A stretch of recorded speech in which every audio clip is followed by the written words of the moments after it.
আসসালামু আলাইকুম dear student. আজকে আমি তোমাদের যে টপিকটা দেখাবো এই টপিকটা হচ্ছে দ্রাব্যতা। এই দ্রাব্যতা রিলেটেড আমরা কিছু ম্যাথ দেখাবো। আচ্ছা দেখো, দ্রাব্যতার একটা একক আমরা জানি। আচ্ছা, দ্রাব্যতা যদি সূত্রটা এরকম হয়, এস ইকুয়াল টু কি small m by capital m minus small m into 100। আমরা যখন এই সূত্রটা ব্যবহার করি তখন কিন্তু আমরা দ্রাব্যতার একক ব্যবহার করি কি, আমরা তখন দ্রাব্যতার একক ব্যবহার করি গ্রাম বাই 100 গ্রাম পানি, এই এককটা ব্যবহার করা হয়। ঠিক আছে। আচ্ছা দেখো, দ্রাব্যতার আরও একটা একক হচ্ছে মোলারিটি অথবা মোল পার লিটার। মোলারিটি অথবা মোল পার লিটার দুইটা একই বিষয়, মোলারিটি আর মোল পার লিটার কি একই বিষয়। তাহলে দ্রাব্যতার আমরা দুইটা একক পাচ্ছি, একটা হচ্ছে গ্রাম বাই 100 গ্রাম পানি, আর একটা একক হচ্ছে কি মোলারিটি বা মোল পার লিটার। আমরা আজকে দেখাবো যে এই গ্রাম বাই 100 গ্রাম পানি থেকে কিভাবে মোলারিটিতে যাওয়া যায় অথবা মোলারিটি থেকে কিভাবে গ্রাম বাই 100 গ্রাম পানিতে যাওয়া যায়, এই রিলেটেড ম্যাথ আজকে আমরা দেখাবো। আচ্ছা, এটার আগে আমাদের কিছু বেসিক বিষয় শিখতে হবে। দেখো, যেমন আমরা জানি মোল সংখ্যা n ইকুয়াল টু কি প্রদত্ত ভর বাই আণবিক ভর। অর্থাৎ আমরা যে কোনো ভরকে যদি আমরা আণবিক ভর দিয়ে ভাগ দেই কিসে যেতে পারবো, মোলে যেতে পারবো। অর্থাৎ ভরকে আণবিক ভর দিয়ে ভাগ দিলে ভর কিসে চলে যায়, মোলে চলে যায়। আবার যদি একটা মোল সংখ্যা দেওয়া থাকে, এটাকে আমরা যদি আণবিক ভর দিয়ে গুণ দেই তাহলে কিসে চলে যাব, ভরে চলে যাব। এটা খেয়াল রাখতে হবে যে যে কোনো একটা ভর দেওয়া থাকলে ওই ভরটাকে আমরা আণবিক ভর দিয়ে ভাগ দিলে মোলে যাবে, আর মোলকে আবার কি আণবিক ভর দিয়ে গুণ দিলে চলে যায় কি সে গ্রামে। এই বেসিক বিষয়টা একটু খেয়াল রাখতে হবে। আচ্ছা, আরেকটা বিষয় আমাদের জানতে হবে আয়তনের একক সমূহ। দেখো, এই টপিকটা আমি দেখাচ্ছি, আয়তনের একক সমূহ। আয়তনের একক সমূহ, এটা ভালোভাবে ক্লিয়ার হইতে হবে। হ্যাঁ, আয়তনের একক সমূহ, এই বিষয়টা দেখো। আচ্ছা, আয়তন এককের মধ্যে প্রথমে খেয়াল রাখবা লিটার আর ডেসিমিটার কিউব। লিটার আর ডিএম কিউব এই দুইটা বিষয় হচ্ছে সেম, একই। অর্থাৎ কোথাও যদি লিটার লেখা থাকে আমি ডিএম কিউব লিখতে পারবো, কোথাও ডিএম কিউব লেখা থাকে আমি লিটার লিখতে পারবো। আরেকটা বিষয় খেয়াল রাখবা, মিলিলিটার, সেন্টিমিটার কিউব আর সিসি। মিলিলিটার, সেন্টিমিটার কিউব এবং সিসি, এই তিনটা বিষয় কি সেম। অর্থাৎ কোথাও মিলিলিটার লেখা থাকলে আমি সেন্টিমিটার কিউব লিখতে পারবো, সেন্টিমিটার কিউব লেখা থাকলে সিসি লিখতে পারবো। সিসি মানে কিউবিক সেন্টিমিটার, ঠিক আছে, সিসি মানে কিউবিক সেন্টিমিটার। আচ্ছা, এবার আমি একক ট্রান্সফার শুরু করে দিই। আচ্ছা, আমি যদি লিটারকে মিলিলিটারে নিতে চাই তাহলে 1000 দিয়ে গুণ দিতে হবে। আমি যদি মিটারকে মিলিলিটারে নিতে চাই, লিটারকে মিলিলিটারে নিতে চাই, 1000 দিয়ে গুণ দিতে হয় 1000 দিয়ে। আর যদি আমি মিলিলিটারকে লিটারে নিতে চাই তাহলে 1000 দিয়ে ভাগ দিতে হবে অথবা 10⁻³ দ্বারা গুণ করতে হবে। লিটারকে মিলিলিটার নিতে হলে 1000 দিয়ে গুণ, আর মিলিলিটারকে লিটার নিতে হলে কি 1000 দিয়ে ভাগ। আচ্ছা, আরেকটা হচ্ছে আমি যদি মিটার কিউবকে লিটারে নিতে চাই তাইলে কি করতে হবে, 1000 দিয়ে গুণ করতে হবে। মিটার কিউবকে লিটার নিতে হলে 1000 দিয়ে গুণ, আর লিটারকে মিটার কিউবে নিতে হলে কি 1000 দিয়ে ভাগ অথবা 10⁻³ দ্বারা গুণ। মিটার কিউবকে লিটার নিতে হলে 1000 দিয়ে গুণ, আর লিটারকে মিটার কিউবে নিতে হলে কি 1000 দিয়ে ভাগ বা 10⁻³ দ্বারা গুণ। আচ্ছা, এইবার দেখো, আমি যদি মিটার কিউবকে সেন্টিমিটার কিউবে নিতে চাই তাইলে কি করতে হবে। আচ্ছা দেখো, আমরা জানি মিটারকে সেন্টিমিটারে নিতে হলে কি 100 দিয়ে গুণ, এটা তো আমরা জানি, তাই না? তাহলে এবার দেখো, আমরা মিটারেরও কিউব লিখি, সেন্টিমিটারের কিউব হবে 100-কে আমরা কিউব করব। তাহলে কি আসতেছে, মিটার কিউব ইকুয়াল টু কি 10⁶ সেন্টিমিটার কিউব। তাহলে দেখো তো, মিটার কিউবকে সেন্টিমিটার কিউবে নিতে হলে কি 10⁶ দ্বারা গুণ করতে হয়। আর যদি তুমি সেন্টিমিটার কিউবকে মিটার কিউবে নিতে চাও 10⁻⁻6 দ্বারা গুণ করতে হবে। আর যদি মিটার কিউবকে সেন্টিমিটার কিউব নিতে চাও 10⁻6 দ্বারা গুণ, আর যদি সেন্টিমিটার কিউবকে মিটার কিউবে নিতে চাও 10⁻⁻6 দ্বারা গুণ। আচ্ছা, আমি আবারও আয়তনের এককগুলো দেখাইতেছি। লিটার, ডেসিমিটার কিউব দুইটা সেম বিষয়, কোথাও লিটার লেখা থাকলে ডেসিমিটার কিউব লেখা যাবে, ডেসিমিটার কিউব লেখা থাকলে লিটার লেখা যাবে। মিলিলিটার, সেন্টিমিটার কিউব, সিসি, এই সবগুলো বিষয় কি সেম, একই। আরেকটা বিষয় হচ্ছে এখন ট্রান্সফার শুরু। লিটারকে মিলিলিটার নিতে হলে 1000 দিয়ে গুণ, মিলিলিটারকে লিটার নিতে হলে 1000 দিয়ে ভাগ বা 10⁻³ দ্বারা গুণ। মিটার কিউবকে লিটার নিতে হলে 1000 দিয়ে গুণ, আর লিটারকে মিটার কিউবে নিতে হলে 10⁻³ দ্বারা গুণ বা 1000 দিয়ে ভাগ। মিটার কিউবকে সেন্টিমিটার কিউবে নিতে হলে 10⁻6 দ্বারা গুণ, সেন্টিমিটার কিউবকে মিটার কিউবে নিতে হলে 10⁻⁻6 দ্বারা গুণ। এই একক ট্রান্সফারগুলো আমাদের খেয়াল রাখতে হবে। আর হচ্ছে দুইটা বিষয় আমরা বলতেছি, দেখো, একটা হচ্ছে আপেক্ষিক গুরুত্ব। আপেক্ষিক আপেক্ষিক গুরুত্ব, এই সূত্রটা আমাদের লাগবে। আপেক্ষিক গুরুত্ব ইকুয়াল টু কি ভর, নিচে হচ্ছে আয়তন, ভর বাই আয়তন। অনেক জায়গায় এটা ঘনত্ব থাকে, ঘনত্ব ইকুয়াল টু কি, ভর বাই আয়তন। এই বিষয়গুলো আমরা খেয়াল রাখতে হবে, ঠিক আছে। আপেক্ষিক গুরুত্ব ইকুয়াল টু কি, ভর বাই আয়তন, ঘনত্ব ইকুয়াল টু কি, ভর বাই আয়তন। এই সূত্রটারও কি বিভিন্ন জায়গায় প্রয়োগ লাগবে। এ হচ্ছে আমাদের বেসিক বিষয়গুলো এই ম্যাথগুলো করার জন্য। এখন আমরা ম্যাথ করার জন্য কি কি বিষয় লাগবে এগুলো দেখলাম, বেসিক বিষয়। এখন আমরা ম্যাথ করা শুরু করব। হ্যাঁ, দেখো প্রথমে আমরা একটা ম্যাথ নিই। ধরো তোমাকে সিলভার ক্লোরাইডের একটা সম্পৃক্ত দ্রবণ দিছি। এই দ্রবণের দ্রাব্যতার মান হচ্ছে 17 গ্রাম বাই 100 গ্রাম পানি। এটাকে আমরা মোলারিটিতে নিলে মানটা কত হবে এটা আমরা নিতে হবে, ঠিক আছে। ম্যাথটা আমি বুঝাই দিলাম। আর এই যে সিলভার ক্লোরাইডের দ্রবণ দিছে, এটার দ্রবণের আপেক্ষিক গুরুত্ব, দ্রবণের আপেক্ষিক গুরুত্বের একটা মান দেওয়া আছে। আপেক্ষিক গুরুত্বের মানটা দেওয়া আছে 1.2, ঠিক আছে। এই ডাটাগুলো দেওয়া আছে। একটা সিলভার ক্লোরাইডের দ্রবণ দেওয়া আছে, সম্পৃক্ত দ্রবণ। এই দ্রবণের আপেক্ষিক গুরুত্বের মান 1.2, আর এই দ্রবণের সিলভার ক্লোরাইডের দ্রাব্যতা মান হচ্ছে 17 গ্রাম বাই 100 গ্রাম পানি। এখন এই এককটাকে আমি কিভাবে মোলারিটিতে নিব, মোলারিটি মানে কি, মোল পার লিটার, ঠিক আছে। এইটা আমি কিভাবে ট্রান্সফার করবো এটা আমরা দেখাবো। আচ্ছা, এবার দেখো এই যে দ্রাব্যতা 17 গ্রাম বাই 100 গ্রাম পানি, এটা বলতে আমরা কি বুঝি? এটা বলতে আমরা বুঝি 100 গ্রাম পানির মধ্যে 17 গ্রাম সিলভার ক্লোরাইড রয়েছে। 100 গ্রাম পানিতে সিলভার ক্লোরাইড AgCl রয়েছে কত গ্রাম? AgCl কিন্তু দ্রব এই ক্ষেত্রে, হ্যাঁ, 17 গ্রাম।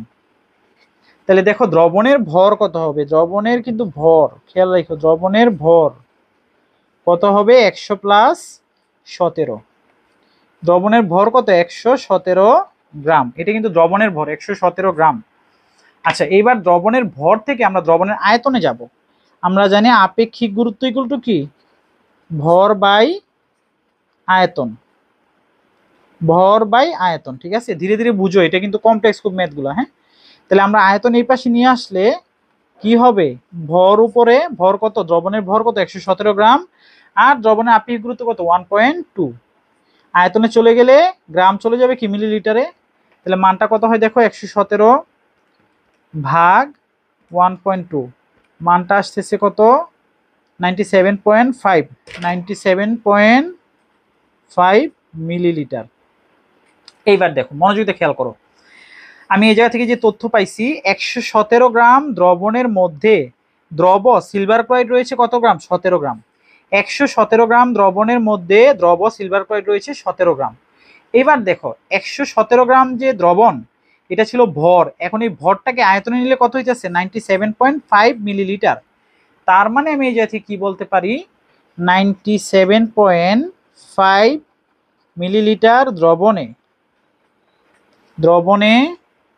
দ্রব সিলভার ক্লোরাইড রয়েছে কত গ্রাম, 17 গ্রাম, ঠিক আছে। এটা খুব ইম্পর্টেন্ট কথা। এই যে দেখো 117 গ্রাম দ্রবণে সিলভার ক্লোরাইড রয়েছিল 17 গ্রাম। এই ভরটাকে, দ্রবণের ভরটাকে আমি আয়তনে নিয়ে গেলাম, 97.5 মিলিলিটার দ্রবণে দ্রব রয়েছে 17 গ্রাম। তাহলে দেখো 1 মিলিলিটারে কত, আর হচ্ছে কি 1000 মিলিলিটারে কতটুকু রয়েছে। তাহলে কত হবে, 17 ইন্টু 1000 ভাগ কি 97.5 গ্রাম। দেখো আমাদের মানটা কত আসে, 17 ইন্টু 1000 ভাগ কি 97.5, মানটা আসতেছে 174.35, 174.35 গ্রাম। আচ্ছা দেখো তো, এত গ্রাম সিলভার ক্লোরাইড রয়েছে কতটুকুর মধ্যে, 1000 মিলিলিটারের মধ্যে না। আবার আমরা একটু আগে কি লিখলাম, 1 লিটার সমান সমান কি 1000 মিলিলিটার, এটা লিখছি না। তাহলে এত গ্রাম সিলভার ক্লোরাইড রয়েছে 1000 মিলিলিটার দ্রবণে, তার মানে কত লিটার দ্রবণে, 1 লিটার দ্রবণে, কারণ 1000 মিলিলিটার মানে কি 1 লিটার। তাহলে এত কি গ্রাম পার লিটার। এখন আমরা গ্রামকে যদি মোলে নিতে চাই, তাহলে কি আণবিক ভর দিয়ে ভাগ করতে হবে। কার আণবিক ভর দিয়ে আমরা ভাগ করব, কাকে নিয়ে কাজ করতেছি, সিলভার ক্লোরাইড। তাহলে সিলভার ক্লোরাইডের আণবিক ভর আমাদের বের করতে হবে। সিলভারের কত 108, ক্লোরিনের কত 35.5। দেখো আমরা এটা বের করে ফেলি, 108 প্লাস 35.5, অ্যান্সারটা কত আসে, 143.5। 143.5, তাহলে এটা সিলভার ক্লোরাইড আণবিক ভর। এবার আমরা যে গ্রাম পার লিটার পাইছি এটাকে মোলে নিতে হবে, গ্রামকে মোলে নিতে হলে আণবিক ভর দিয়ে ভাগ দিতে হয়। আণবিক ভর কত? 143.5 ভাগ দিতে হবে কি 144.35কে, তাহলে গ্রাম চলে যাবে কিসে? মোল পার লিটারে। এবার দেখো মোল পার লিটারে চলে গেলে মানটা কত আসে? 174.35 ভাগ দিতে হবে কি 143.5 দিয়ে, মানটা কত আসতেছে? 1.214 মোল পার লিটার বা মোলারিটি। ঠিক আছে, আমরা কিন্তু বের করে ফেললাম। আমরা কিভাবে বের করছি ধাপে ধাপে আবার আমি একটু দেখাই। দেখো আমাকে সিলভার ক্লোরাইড একটি দ্রবণ দিছে, সম্পৃক্ত দ্রবণ, এই দ্রবণের আপেক্ষিক গুরুত্ব 1.2 আর এটার দ্রাব্যতার মান হচ্ছে 17 গ্রাম বা 100 গ্রাম পানি। এটাকে আমরা মোলারিটি বা মোল পার লিটারে নিতে হবে। প্রথমে দ্রাব্যতা 17 গ্রাম বা 100 গ্রাম পানি, এটা থেকে আমরা বুঝি 100 গ্রাম পানির মধ্যে সিলভার ক্লোরাইড রয়েছে 17 গ্রাম। তাহলে দ্রবণের ভর কি হবে? দ্রাবকের ভর প্লাস দ্রবের ভর, তাহলে কত আসতেছে? 117 গ্রাম দ্রবণের ভর। আপেক্ষিক গুরুত্বের সাহায্যে ভরটাকে আমরা নিয়ে গেলাম কিসে? আয়তনে। তার মানে এই যে 97.5 মিলিলিটার দ্রবণ, এটার মধ্যে সিলভার ক্লোরাইড রয়েছে 17 গ্রাম, একে কত? 1000-এ কত? এত গ্রাম পার লিটার। গ্রামকে আণবিক ভর দিয়ে ভাগ দিলে মোল পার লিটার বা মোলারিটিতে চলে আসছে। এইবার দেখো এই যে আমরা মানটা পাইলাম 1.21, এবার আমাদের খুবই ইম্পর্টেন্ট একটা কাজ আছে। দেখো এই যে আমরা মানটা পাইলাম 1.21, এটা কি? মোল পার লিটার। ঠিক আছে, অথবা আমরা কি পাইলাম? 174.35 গ্রাম পার লিটার। এটাকে আবার বিভিন্ন এককে আয়তনে ট্রান্সফার করা যায়। আয়তনের কি কি এককে ট্রান্সফার করা যায় দেখো আমরা ট্রান্সফার করি। যেমন দেখো 1.21কে আমরা আগে নেই, 1.21 মোল পার লিটার। এখন মোল পার লিটার কথার অর্থ কি? উপরে আছে মোল, নিচে আছে লিটার। এখন নিচের আয়তনের এককটাকে যদি আমি ট্রান্সফার করি, হ্যাঁ আয়তনের এককটাকে আমি এই পাশে দেখাচ্ছি। দেখো 1.21 এটাকে মোলেই রাখি। এই লিটারকে আমি যদি মিলিলিটারে নিতে চাই তাহলে কি হবে? লিটারকে মিলিলিটারে নিতে হলে 1000 দিয়ে গুণ দিতে হয়। তাহলে কত আসতেছে দেখো তো? 1.21 ইন্টু 10⁻³ এটা কি আসতেছে? মোল পার মিলিলিটার। এবার কিন্তু মোল পার লিটার না, এবার আসছে মোল পার মিলিলিটার। এইভাবে বিভিন্ন এককে তোমার কাছে জানতে চাইবো। হ্যাঁ আমি আরো দেখাই, যেহেতু একটা টপিক দেখাচ্ছি ডিপলি দেখাই। মানটা আমি লিখে নিই 1.21 মোল পার লিটার। দেখো 1.21 এটা কি? মোল পার লিটার। আমরা মিলিলিটারে নিয়ে গেলাম। এবার দেখো আমরা যদি 1.21 উপরে কি মোল, নিচে কি লিটার, এবার লিটারকে আমরা মিলিলিটারে নিলাম। লিটারকে যদি আমরা আবার মিটার কিউবে নিতে চাই তাইলে কি করতে হয়? লিটারকে মিটার কিউবে নিতে হলে 1000 দিয়ে ভাগ করতে হয়। তাহলে কি হবে দেখো? 1.21 ইন্টু 1000 মোল মিটার ইনভার্স 3। ঠিক আছে, আচ্ছা আবার দেখো আমরা যদি আবার দেখো 1.21 মোল পার লিটার, এটাকে অনেক সময় সেন্টিমিটার কিউবে চায়। তাহলে 1.21 উপরে কি মোল আর নিচে কি আছে? লিটার। ঠিক আছে, নিচে কি আছে? লিটার। এবার দেখো এই মোল ঠিক থাকুক, লিটারকে আমরা নিব কিসে? সেন্টিমিটার কিউবে। আমরা জানি সেন্টিমিটার কিউব আর মিলিলিটার কি সেম, সেন্টিমিটার কিউব আর মিলিলিটার কি সেম। তাহলে লিটারকে মিলিলিটার নিতে হলে কি 1000 দিয়ে গুণ দিতে হয়। 1000 দিয়ে গুণ দিলে লিটার চলে যায় কি? মিলিলিটারে। মিলিলিটার সেন্টিমিটার কি সেম। কোথায় গুণ দিতে হবে? নিচে গুণ দিতে হবে। এটা তাহলে অ্যান্সারটা কত আসতেছে দেখো? 1.21 ইন্টু 10⁻³ মোল সেন্টিমিটার ইনভার্স 3। ঠিক আছে, এভাবে কিন্তু তোমার আয়তনের এককগুলো শিফট করতে হয়। ঠিক আছে, আর ভরের এককটা কি ছিল? আমরা ভরের মানটা কত ছিল এর আগের যে ম্যাথ করছি আমরা একটু দেখি। ভরের মানটা ছিল কত? 174.35। দেখো আমি এই সাইডে দেখাই, 174.35 ভরের মানটা ছিল 174.35। এটা ছিল ধরো গ্রাম পার লিটার। এখন এটাকে কেজি পার লিটারে নিতে বললো, হ্যাঁ কেজি পার লিটারে। তাহলে 174.35 এটাকে গ্রাম থেকে যদি আমরা কেজিতে নিতে চাই তাহলে কি করতে হয়? গ্রামকে কেজিতে নিতে হলে 1000 দিয়ে ভাগ দিতে হয়। এত কি? কেজি পার লিটারে চলে গেল। বুঝছো? আবার দেখো 174.35 এটা আছে গ্রাম পার লিটার। তোমাকে চাইতে পারে গ্রাম পার মিলিলিটারে কত। দেখো 174.35 আমরা সব দেখাই ফেলি। হ্যাঁ উপরে গ্রাম, নিচে কি বললাম? মিলিলিটারে চাইলো। তাহলে লিটারকে মিলিলিটার নিতে হলে কি 1000 দিয়ে গুণ দিতে হয়। 1000 দিয়ে গুণটা কোথায় দিব? নিচে দিব। তাহলে কত আসে মানটা দেখো, 174.35 ইন্টু 10⁻³ গ্রাম মিলিলিটার ইনভার্স 1। আবার ধরো কেজি পার মিলিলিটার চাইলো, দেখো 174 যেহেতু দেখাচ্ছি সবই দেখাই, গ্রাম পার লিটার, হ্যাঁ এটাকে কেজি পার মিলিলিটারে চাইলো। তাহলে এবার দেখো 174.35, এটাকে কেজিতে নিতে হলে, গ্রামকে কেজিতে নিতে হলে 1000 দিয়ে ভাগ, এটা চলে গেল কেজিতে। আর লিটারকে মিলিলিটারে নিতে হলে কি 1000 দিয়ে গুণ, 1000 দিয়ে গুণ দিলাম। তাহলে কি হবে 174.35 10⁻⁶ কেজি পার মিলিলিটার। আচ্ছা নিচে চলে গেছে, কেজি পার মিলিলিটার, ঠিক আছে। এইভাবে তোমাকে যে কোনো এককে চাইলে একটা একক থেকে আরেকটা এককে ট্রান্সফার করতে হবে। তোমাকে চাইতে পারে মোল পার লিটার থেকে গ্রাম per litre, KG per litre, মোল পার মিলিলিটার, মোল সেন্টিমিটার ইনভার্স 3, মোল মিটার ইনভার্স 3। তারপরে আমি দেখাইছি কি গ্রাম পার লিটার থেকে গ্রাম পার মিলিলিটারে দেখাইছি, গ্রাম পার সেন্টিমিটার ইনভার্স 3, গ্রাম মিটার ইনভার্স 3ও চাইতে পারে, কেজি মিটার ইনভার্স 3ও চাইতে পারে। যেইটাই চাক যেন একটা একক থেকে আরেকটা এককে তোমরা ট্রান্সফার করতে পারো। যেমন আমি লাস্ট একটা দেখাই, ধরো তোমার কাছে চাইলো 174.35, এটা আছে গ্রাম পার লিটার, এটা আমরা এবার কেজি মিটার ইনভার্স 3তে নিয়ে যাব। হ্যাঁ এটা আমাদের লাস্ট এই টাইপের ট্রান্সফার, একটু দেখি। তাহলে আমরা লিখি 174.35, এই গ্রামটা চলে যাবে কি কেজিতে, গ্রামকে কেজিতে নিতে হলে কি করতে হবে 1000 দিয়ে ভাগ, আর নিচে লিটার চলে যাবে কি মিটার কিউবে, দেখো লিটার চলে যাবে মিটার কিউবে, লিটারকে মিটার কিউবে নিতে হলে কি 1000 দিয়ে ভাগ, ঠিক আছে। আচ্ছা তাহলে দুইটা কাটাকাটি গেলে 174.35 কেজি মিটার ইনভার্স 3। এই হলো একদম আমরা পোস্ট মডেম করে ফেললাম। হ্যাঁ মানে মোলারিটিকে মোল পার লিটারে নেওয়া, গ্রাম পার লিটারে নেওয়া, গ্রাম পার মিলিলিটারে, মোল পার মিলিলিটারে যত একক আছে সবগুলোকে দেখাই দিলাম। হ্যাঁ এইবার আমরা আবার রিভার্স কাজটা করব। রিভার্স কাজ কি, ধরো আরেকটা মেথ, ধরো সিলভার ক্লোরাইডের একটা দ্রবণ দেওয়া আছে, এটার দ্রাব্যতার মানটা হচ্ছে ধরো 0.5 মোলারিটি। এখন এটাকে যদি আমরা গ্রাম বাই 100 গ্রাম পানিতে নেই মানটা কত হবে। আর এই যে দ্রবণ, এই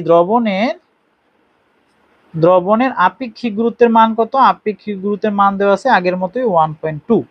আমি ম্যাথটা আবার বুঝাই, সিলভার ক্লোরাইডের একটা দ্রবণ দেওয়া আছে, সম্পৃক্ত দ্রবণ, এই দ্রবণের আপেক্ষিক গুরুত্ব 1.2, দ্রাব্যতার মান দেওয়া আছে 0.5, মোলারিটি বা মোল পার লিটার, এই থেকে গ্রাম বাই 100 গ্রাম পানিতে নিলে মানটা কত হবে এটা আমরা বের করতে হবে।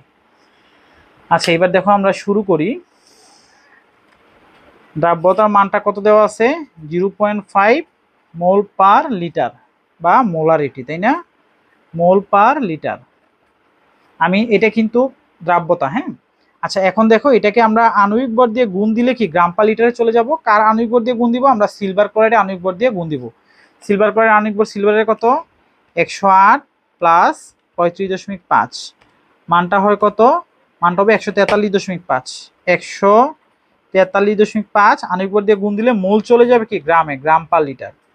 এবার দেখো 143.5 ইন্টু কি 0.5, মানটা আসছে কত 71.75, 71.75 গ্রাম পার লিটার, এই মানটা আসছে। হ্যাঁ আমরা পরের পৃষ্ঠায় যাই, 71.75 গ্রাম পার লিটারে আসছে। দ্রাব্যতার মানটা আমরা কত পাইছি,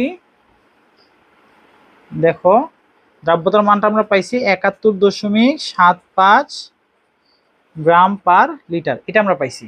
এটা থেকে আমরা কি বলতে পারি, এটা থেকে আমরা বলতে পারি 1 লিটার দ্রবণে সিলভার ক্লোরাইড রয়েছে এত গ্রাম। 1 লিটার দ্রবণ আমরা কত মিলিলিটার দ্রবণ বলতো, 1000 মিলিলিটার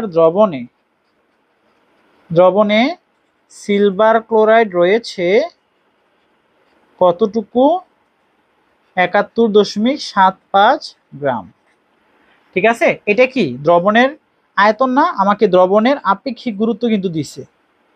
আপেক্ষিক গুরুত্ব ইকুয়াল টু কি ভর বাই আয়তন। তাহলে এবার ভর ইকুয়াল টু কি আপেক্ষিক গুরুত্ব ইন্টু আয়তন, দ্রবণের আপেক্ষিক গুরুত্ব ইন্টু দ্রবণের আয়তন কত 1000 মিলিলিটার না, 1000। তাহলে কি ভরে চলে যাবে আয়তন, এই যে আয়তন এবার কি আপেক্ষিক গুরুত্বের সাথে গুণ দিলে ভরে চলে যাবে। তাহলে কত আসে 1200 গ্রাম, 1200 গ্রাম চলে আসছে। দ্রবণের আয়তনকে ভরে নিয়ে গেলাম। এখন আমি এই যে কি বলতে পারি বলতো, 1200 গ্রাম দ্রবণে সিলভার ক্লোরাইড রয়েছে, মানে দ্রব রয়েছে কত গ্রাম? 71.75 গ্রাম। ঠিক আছে, 71.75 গ্রাম। এবার দেখো দ্রাবকের ভর, দ্রাবকের ভর,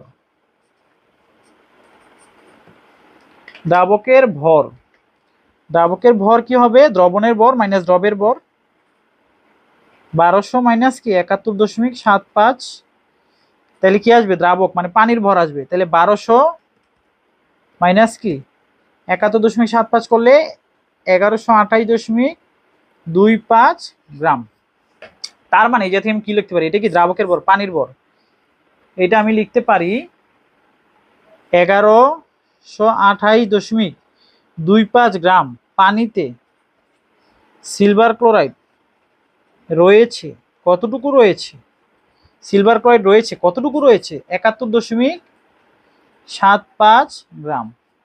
1 গ্রামে কত? 100 গ্রামে পানির মধ্যে কতটুকু সিলভার ক্লোরাইড রয়েছে? 71.75 ইন্টু 100 ভাগ কি 1128.25। তাহলে দেখো 71.75 ইন্টু 100 ভাগ কি 1128.25, মানটা আসতেছে হচ্ছে 6.35। 6.35 এত গ্রাম সিলভার ক্লোরাইড রয়েছে, এত গ্রাম সিলভার ক্লোরাইড রয়েছে কতটুকু পানির মধ্যে? 100 গ্রাম পানিতে। ঠিক আছে ডিয়ার স্টুডেন্ট, এটা আমরা কি করছি? এটা কিন্তু খুবই ইম্পর্টেন্ট ম্যাথ। এই ক্ষেত্রে আমরা কোনো একটা দ্রবণের দ্রাব্যতা দেওয়া, দ্রবের দ্রাব্যতা দেওয়া ছিল মোলারিটিতে, এটা থেকে আমরা কি গ্রাম বাই 100 গ্রাম পানিতে ট্রান্সফার করলাম। খুবই কমপ্লেক্স বিষয়, তোমরা বিষয়টা ধীরে ধীরে ভিডিওটা আস্তে আস্তে করে তোমরা দেখো, খুবই ইম্পর্টেন্ট ম্যাথ কিন্তু। এই ধরনের শিফট করা একটা একক থেকে আরেকটা একক এবং দ্রাব্যতার সবগুলো একক বিষয়ে আমরা এই লেকচারে জানলাম। এইভাবে আমি প্রতিটা লেকচার ইন ডিটেল প্রত্যেকটা টপিকের উপরে দেবো ইনশাল্লাহ।